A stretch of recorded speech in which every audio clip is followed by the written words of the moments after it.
ഉത്തർപ്രദേശിലെ സംഭാലിൽ നിന്ന് നമുക്ക് പുതുതായിട്ട് കിട്ടുന്ന വിവരങ്ങൾ എന്തൊക്കെയാണ്? അവിടെ പോലീസിന്റെ നടപടികളൊക്കെ വിജയകരമായിട്ട് പൂർത്തിയായോ? കാരണം പള്ളി നിലനിൽക്കുന്നത്, ജമാ മസ്ജിദ് നിലനിൽക്കുന്നത് ഒരു ടെമ്പിളിന്റെ പുറത്താണെന്നുള്ളതായിരുന്നു പ്രധാനപ്പെട്ട വാദം. അതിന്റെ ഭാഗമായിട്ടാണ് അവിടെ സർവേ നടന്നത്. സംഭാൽ സംഘർഷം തുടങ്ങിയിട്ട് 3-4 ദിവസമായി. അവിടെ നിങ്ങൾ പറഞ്ഞതുപോലെ ഒരു ഷാഹി ജമാ മസ്ജിദിൽ ആണ് ഈ വിഷയം ആരംഭിക്കുന്നത്. അത് മുൻപൊരു ക്ഷേത്രമായിരുന്നു എന്നാണ് പ്രദേശവാസികളുടെ അവകാശവാദം. ഒരു ഹരിഹര ക്ഷേത്രം ആയിരുന്നു അത്. എന്നുവെച്ചാൽ ശിവനും വിഷ്ണുവും ഒരുമിച്ച് ചേർന്നുള്ള പ്രതിഷ്ഠയാണ് അവിടുത്തേത് എന്നാണ് പൊതുവെ പറയപ്പെടുന്നത്. എന്തായാലും അത് ആർക്കിയോളജിക്കൽ സർവേ ഓഫ് ഇന്ത്യയുടെ പുരാവസ്തു വകുപ്പ് അവിടെ പരിശോധന നടത്തി ഒക്കെ മുന്നോട്ട് പോയിക്കൊണ്ടിരിക്കുകയാണ്. അതിനകത്തൊക്കെ ചില തിടുക്കം, വളരെ പെട്ടെന്ന് കോടതി ഉത്തരവ് വന്ന ഉടനെ തന്നെ അവർ ചാടി വീഴുകയും ഇത് ഇവിടെ പള്ളിയിലെത്തി പരിശോധന നടത്തുകയൊക്കെ ചെയ്തു എന്നാണ് ഈ പള്ളിയുടെ ഭാരവാഹികൾ, പള്ളി കമ്മിറ്റിക്കാർ പറയുന്നത്. ഇത് ഇപ്പോൾ ഈ സംഭാലിലെ സംഘർഷം തുടങ്ങിയിട്ട് മരണം 5ആയി. നിസ്സാര സംഭവമല്ല. 5 പേർ മരിച്ചു, 20-ലധികം പേർക്ക് പരിക്കേറ്റു. അതിൽ നിരവധി പോലീസുകാരുൾപ്പെടെ പരിക്കേറ്റു. ഈ 5 പേർ മരിച്ചത് പോലീസ് വെടിവയ്പ്പിലാണെന്നാണ് ഈ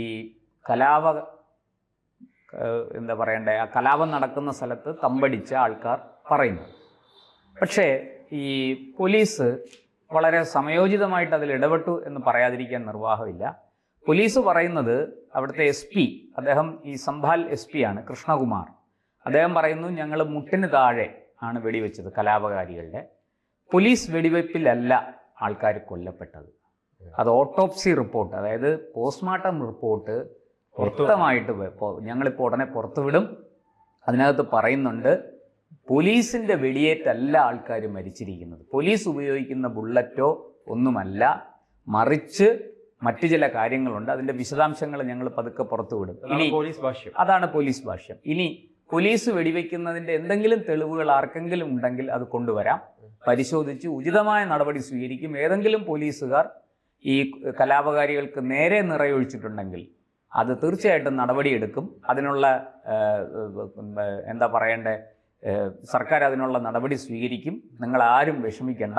പക്ഷേ ഇതുവരെ അതിനുള്ള തെളിവുകളൊന്നും ലഭിച്ചിട്ടില്ല. അപ്പോൾ പോലീസിന് ഈ കലാപകാരികളായ ആൾക്കാർ കല്ലെറിയുന്നതിൻ്റെയും വെടിയുതിർക്കുന്നതിൻ്റെയൊക്കെ ചിത്രങ്ങൾ ലഭിച്ചിട്ടുണ്ട്. CCTV ഫുട്ടേജുകളും അതുപോലെ അല്ലാതെയുള്ള ചിത്രങ്ങളും പോലീസിന് ലഭിച്ചിട്ടുണ്ട്. അപ്പോൾ പോലീസ് അതൊക്കെ പുറത്തുവിടും. ഏതാണ്ട് 100-ലധികം പേരുടെ ചിത്രങ്ങൾ അവർ പുറത്തുവിടാൻ കൈവശമുണ്ടെന്നാണ് SP നൽകുന്ന വിവരം.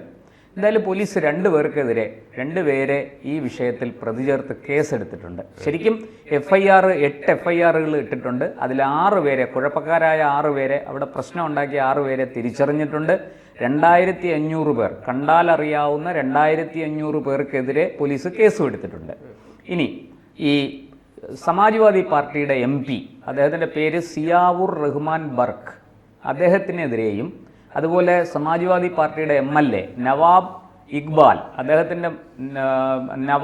ഇക്ബാൽ മുഹമ്മദ്, അദ്ദേഹത്തിൻ്റെ മകൻ സൊഹേൽ ഇക്ബാൽ, ഈ 2 പേർക്കെതിരെയും പോലീസ് കേസെടുത്തിട്ടുണ്ട്. 2 പേരെയും FIRൽ ഉൾപ്പെടുത്തിയിട്ടുണ്ട്. കർശനമായ നടപടി വരും. ഈ ദൃശ്യങ്ങളെല്ലാം UP പോലീസിൻ്റെ സൈബർ സെല്ല് പരിശോധിച്ചുകൊണ്ടിരിക്കുകയാണ്.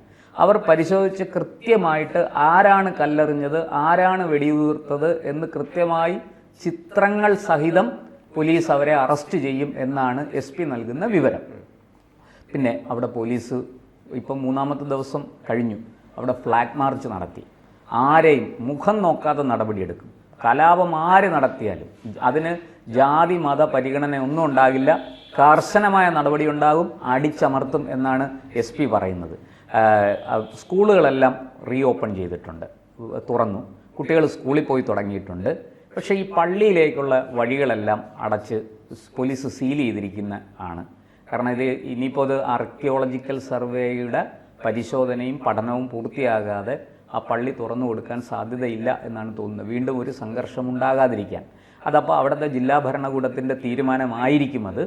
എന്തായാലും അവിടുത്തെ മറ്റു കാര്യങ്ങൾ, സ്ഥിതിഗതികൾ നിയന്ത്രണത്തിലാണെന്നാണ് പൊതുവെ പറയുന്നത്. മറ്റെന്തെങ്കിലും വിവരങ്ങളുണ്ടോ?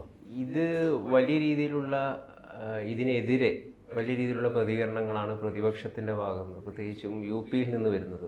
സമാജ്വാദി പാർട്ടി നേതാവ് അഖിലേഷ് യാദവ് അതുപോലുള്ള ചന്ദ്രശേഖർ ആസാദ് തുടങ്ങിയവരൊക്കെ കടുത്ത രീതിയിലുള്ള പ്രതികരണങ്ങൾ, അതുപോലെ ചില ലെഫ്റ്റ് മാധ്യമ പ്രവർത്തകരായിട്ടുള്ള റാണ അയൂബ്, അതേപോലെ സിദ്ധാർത്ഥ് വരദരാജൻ വയറിന്റെ തുടങ്ങിയവരൊക്കെ, നമുക്ക് വയറിന്റെ വാർത്ത നമ്മൾ ഇന്നലെ തന്നെ ചെയ്തു, എങ്ങനെയാണ് വയറൊരു കള്ള വാർത്ത കൊടുത്ത് തടി തപ്പിയത് എന്നുള്ള കാര്യം. അപ്പൊ അവരൊക്കെ ഈ വിഷയത്തിൽ വലിയ രീതിയിലുള്ള പ്രതികരണം, പ്രത്യേകിച്ചും കോർട്ടിനെ, ഇതൊരു കോടതി വിധിയുടെ പുറത്താണ്, കോടതി പറഞ്ഞത് നിർദ്ദേശിച്ച പ്രകാരമാണ് ഇവിടെ സർവേ നടത്തുന്നത് എന്നുള്ളത് നമ്മൾ പ്രത്യേകം മനസ്സിലാക്കേണ്ട ഒരു കാര്യമാണ്.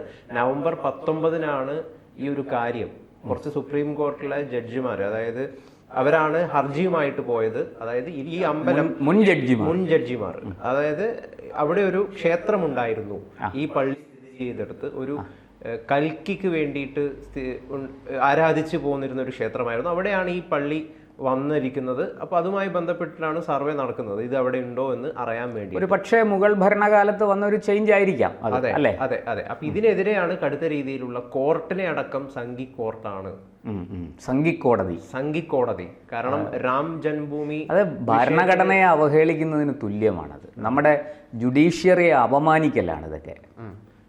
സുപ്രീം ഇങ്ങനെയൊന്നും അല്ല മാധ്യമ പ്രവർത്തനം ചെയ്യേണ്ടത്, അല്ലേ? എന്തൊരു നിരുത്തരവാദപരമായ മാധ്യമ പ്രവർത്തനം, അതിലേറെ മോശപ്പെട്ട രാഷ്ട്രീയ പ്രവർത്തനം, ഇത് രണ്ടും കൂടെ ചേരുമ്പോൾ ഈ രാജ്യത്തെ കത്തിക്കുകയാണ്. സുപ്രീം കോർട്ട് അഡ്വക്കേറ്റ് ആയിട്ടുള്ള വിഷ്ണു ശങ്കർ ജെയിനും പിന്നെ അതുപോലെ തന്നെ മറ്റ് 7 പേരുമാണ് ഈ ഹർജി ഫയൽ ചെയ്തത്. അതിന്റെ അടിസ്ഥാനത്തിലാണ് ഈ നടപടികളൊക്കെ നടന്നു വരുന്നത്. എന്തായാലും അപ്പൊ ഇവിടെ പക്ഷേ ഒരു പ്രധാനപ്പെട്ട ഒരു ചോദ്യം ഉയരുന്നുണ്ട്. അതായത് എല്ലാ പള്ളികൾക്കും കീഴിൽ ശിവലിംഗം അല്ലെങ്കിൽ ഹിന്ദു ആരാധനയുമായി ബന്ധപ്പെട്ടിട്ടുള്ള എന്തെങ്കിലും അവശിഷ്ടങ്ങൾ ഉണ്ടോ എന്ന് അന്വേഷിക്കുന്നത് രാജ്യത്ത് അശാന്തിയും അതുപോലെ തന്നെ സമാധാനമില്ലായ്മയും വിതയ്ക്കുകയില്ലേ എന്നുള്ളൊരു ചോദ്യം പല കോണുകളിൽ ഇവരും ഉന്നയിക്കുന്നത് ആ ചോദ്യമാണ്. ആ ചോദ്യത്തിന് പല രീതിയിലുള്ള പ്രശ്നങ്ങൾ ഉണ്ടെങ്കിലും ആ ചോദ്യത്തെ നമുക്ക് അഡ്രസ്സ് ചെയ്യാതിരിക്കാൻ സാധിക്കില്ല. കാരണം വലിയൊരു മുസ്ലിം സമൂഹം ഈ നാട്ടിലുണ്ട്, വല്ലാത്തൊരു രീതിയിലുള്ള അരക്ഷിതാവസ്ഥ. അല്ല, ജനങ്ങൾ തമ്മിൽ ഭിന്നതയുണ്ടാക്കാനും സ്പർദ്ധയുണ്ടാക്കാനും എന്താ പറയുക, അവരെ തമ്മിലടിപ്പിക്കാനും ഉള്ള മരുന്നുകൾ ആരും എടുത്ത് ഉപയോഗിക്കരുത്, അതിനുള്ള വഴികൾ തേടരുത്. അതാണ് നമുക്ക് ആദ്യമേ പറയാനുള്ളത്. ഇക്കാര്യത്തിൽ RSSന്റെ സർസംഘചാലകൻ ബഹുമാനപ്പെട്ട ആദരണീയനായ മോഹൻജി ഭാഗവത് വ്യക്തമായിട്ട് പറഞ്ഞു. അയോധ്യയിലെ വിധി വന്നു, അവിടെ ക്ഷേത്രം വന്നു, പ്രാണപ്രതിഷ്ഠയൊക്കെ കഴിഞ്ഞപ്പോൾ അദ്ദേഹം പറഞ്ഞു ഗ്യാൻവാപ്പി അല്ല, BJP വളരെ പണ്ട് തൊട്ടേ പറയുന്ന ഒരു ഇതാണ് അയോധ്യ, മധുര, കാശി, ഇത് മൂന്നും ദയവായിട്ട് തിരിച്ചു തന്നേക്കൂ. ഞങ്ങൾ മറ്റ് തകർക്കപ്പെട്ട 40,000-ലോ 50,000-ലോ അധികം ക്ഷേത്രങ്ങളുടെ ചരിത്രം ഞങ്ങളുടെ കയ്യിലുണ്ട്, പക്ഷെ ഞങ്ങൾ അതിലേക്ക് കടക്കുന്നില്ല. ഞങ്ങൾ ഇത് മൂന്നും ഹിന്ദുക്കളുടെ വളരെ പരമപവിത്രമായ തീർത്ഥാടന കേന്ദ്രങ്ങളാണ്. ദയവായിട്ട് ഇത് മൂന്നും ഞങ്ങൾക്ക് തിരിച്ചു നൽകൂ. ബാക്കിയെല്ലാം ഞങ്ങൾ ക്ഷമിക്കാം, ബാക്കിയെല്ലാം ഞങ്ങൾ വിട്ടുതരാം എന്നൊക്കെ പറഞ്ഞ് അദ്ദേഹം രംഗത്ത് വന്നിരുന്നു അന്ന് തന്നെ. അതവിടെ നിൽക്കട്ടെ, അവരവരുടെ സംഘടനയുടെ നിലപാട് പറഞ്ഞു. ഇതിപ്പോൾ മറ്റനേകം ഹിന്ദു സംഘടനകളുണ്ട്. ഇങ്ങനെ ഓരോരുത്തരും തുടങ്ങിയാൽ ഇത് എവിടെ ചെന്ന് നിൽക്കും? അപ്പോൾ ഈ കാര്യത്തിലൊരു സമവായം വേണം. അതിന് സർക്കാർ മുൻകൈ എടുക്കണം. ആധ്യാത്മിക ആചാര്യന്മാർ, ഹിന്ദു സന്യാസിമാരും മുസ്ലിം സൂഫിമാരും മതനേതൃത്വവും ഒക്കെ മുൻകൈ എടുത്ത് ഒരു മേശയ്ക്ക് ചുറ്റുമിരുന്ന് ചർച്ച ചെയ്ത് ഈ കാര്യത്തിൽ ഒരു തീരുമാനം ഉണ്ടാക്കണം. പരസ്പരം ബഹുമാനത്തോടെ, പരസ്പരം സ്നേഹത്തോടെ, പരസ്പരം വിട്ടുവീഴ്ചയോടെ, അതും പറയണം, വിട്ടുവീഴ്ചയോടുകൂടി ഈ കാര്യത്തിൽ തീരുമാനങ്ങൾ ഉണ്ടാക്കണം. ഇപ്പോൾ ചില സ്ഥലത്ത് മുസ്ലിങ്ങൾക്കും അറിയാം ഇത് ഇവിടെ പണ്ട് ക്ഷേത്രമുണ്ടായിരുന്നു എന്ന്, അവരത് സ്വമനസാലെ വിട്ടുകൊടുക്കാൻ തയ്യാറാണെങ്കിൽ അങ്ങനെ തീർക്കണം. അല്ല, പണ്ട് ഇവിടെ ക്ഷേത്രമുണ്ടായിരുന്നു, ഞങ്ങൾക്ക് ഇവിടെ അത് നഷ്ടപ്പെട്ടു പോയി, ഇപ്പോൾ അത് മുസ്ലിം പള്ളിയാണ്, ഇനി അതിൻ്റെ പേരിൽ കോലാഹലങ്ങൾ വേണ്ട, അതിൻ്റെ അവശിഷ്ടങ്ങൾ വല്ലതുമുണ്ടെങ്കിൽ തന്നേക്കൂ, ഞങ്ങൾ മറ്റൊരിടത്തൊരു ക്ഷേത്രം നിർമ്മിക്കാം, ഈ മൂർത്തിയെ അവിടെ പ്രതിഷ്ഠിക്കാം, ഇപ്പോൾ വിഗ്രഹമൊക്കെ ചിലപ്പോൾ കാണും, പ്രതിഷ്ഠിക്കാം. അങ്ങനെയൊക്കെയുള്ള സമവായ ചർച്ചകൾ, ഞാനൊരു തീരുമാനം പറയുകയല്ല, ഇത്തരത്തിലൊക്കെയുള്ള ഒരുപാട് പോംവഴികൾ ഇതിനകത്തുണ്ട്. ആ പോംവഴികളിലേക്ക് 2 മതവിഭാഗങ്ങളും ഇറങ്ങി വരണം. ഞാൻ പറയുന്നത് മാത്രമാണ് ശരി എന്ന് നിർബന്ധം പിടിക്കാതെ അവർ ഒത്തൊരുമയോടുകൂടി ഒരു സമവായത്തിൻ്റെ മാർഗത്തിലേക്ക് ഇറങ്ങി വരണം. എല്ലാം ശാന്തമാകുന്ന, എല്ലാ പ്രശ്നങ്ങളും അവസാനിക്കുന്ന ഒരു ദിവസത്തെക്കുറിച്ച് ആയിരിക്കണം അവരുടെ ലക്ഷ്യം. അങ്ങനെ വന്നാൽ തീർച്ചയായിട്ടും ഈ പ്രശ്നങ്ങൾക്കെല്ലാം പരിഹാരമുണ്ടാകും. ഈ എന്താ പറയേണ്ടത്, കലാപങ്ങളും സംഘർഷങ്ങളും മതലഹളകളും ഇല്ലാത്തൊരു ഭാരതം, രാജ്യം സാമ്പത്തികമായി വലിയൊരു കുതിപ്പിലാണ്. ഇതിനെ തടയിടാൻ വിദേശ ശക്തികൾ പല ശ്രമവും നടത്തും. അതിലൊന്നും വീണുപോകാതെ ഒറ്റക്കെട്ടായി ഭാരത പൗരന്മാർ, ഇന്ത്യൻ പൗരന്മാർ ഒറ്റക്കെട്ടായി രാജ്യത്തെ മുന്നോട്ട് നയിക്കണമെന്ന ഒരേ ഒരു ലക്ഷ്യത്തോടു കൂടി ഈ പ്രശ്നങ്ങളെ സമീപിച്ചാൽ ഇതെല്ലാം സമാധാനമായിട്ട് എന്തായാലും ഇങ്ങനൊരു സർവേ നടത്തുന്നത് കൊണ്ട് യാതൊരു തരത്തിലുമുള്ള നിയമലംഘനങ്ങളും ഇല്ല. കാരണം കോടതി നിയമം ലംഘിച്ചൊന്നും ചെയ്യാൻ പറ്റില്ല. പ്ലേസസ് ഓഫ് വേർഷിപ്പ് ആക്ട് 1991 പ്രകാരം ഇത് ഒരു തെറ്റല്ല എന്നാണ് പറയുന്നത്. ഒരു സർവേ, ഇത് ഗ്യാൻവാപ്പിയിലും നമ്മളിത് കണ്ടതാണ്. പക്ഷെ ഇവിടെ കൃത്യമായിട്ട് അവിടെ കലാപം അഴിച്ചുവിട്ടത് ആദ്യം അത് തുടങ്ങിയത് ഒരു കമ്മ്യൂണിറ്റിയാണ്, മുസ്ലിം കമ്മ്യൂണിറ്റി ആണെന്നുള്ള വാദങ്ങൾ വരുന്നുണ്ട്. അതെന്താണെന്നുള്ളത് അല്ല, അതൊക്കെ ഇതിനകത്ത് രാഷ്ട്രീയക്കാർ ഇതിനെ വല്ലാണ്ട് ഉപയോഗിക്കുന്നുണ്ടാവും.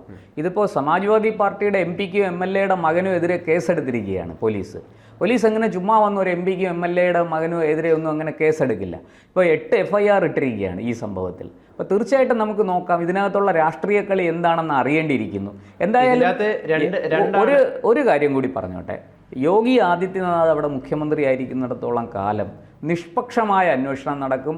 കുറ്റവാളികൾക്കെതിരെ കർശനമായ നടപടി മുഖം നോക്കാതെ മതം നോക്കാതെ അദ്ദേഹം സ്വീകരിച്ചിരിക്കും. അതിലൊരു സംശയവും വേണ്ട. നിങ്ങൾ ഹിന്ദുവാണോ മുസ്ലിമാണോ എന്നുള്ളതല്ല, കുറ്റം ചെയ്തിട്ടുണ്ടോ അകത്താവും, ഉറപ്പാണ്. അക്കാര്യത്തിൽ സംശയിക്കുക. നിഷ്പക്ഷതയാണ് എല്ലാത്തിലും വേണ്ടത്. തീർച്ചയായിട്ടും.